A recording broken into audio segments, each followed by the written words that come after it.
तो हमारे साथ एक बच्चा जुड़ चुका है, तो चलिए इनसे एक छोटा सा क्वेश्चन पूछते हैं। अगर आपको भविष्य में किसी हीरोइन से शादी करने का मौका मिले तो किससे करेंगे? अरे रिपोर्टर वो है ना वो चश्मा वाली, ओ मियां खलीफा।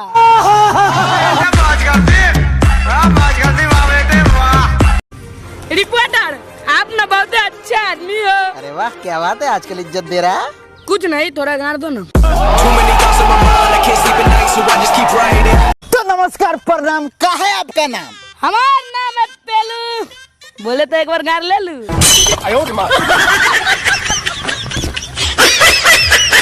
आइए, हमारे साथ एक बच्चा जुड़ चुके हैं, तो चलिए इनसे पूछते हैं कि लॉकडाउन में घर पर बैठ के क्या करते हैं।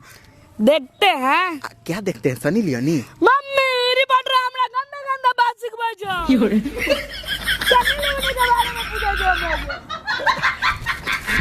तो हमारे साथ जुड़ चुके हैं गांव के एक मोटका आदमी। रिपोर्टर तुम मोटका कैसे बोल दिया रे? बाहर जो तुम मोटका कैसे बोल दिया? ए था काट के गाड़ दो भुइया में, मोटका कैसे बोल देली रे? कैसे बोल देली से बता।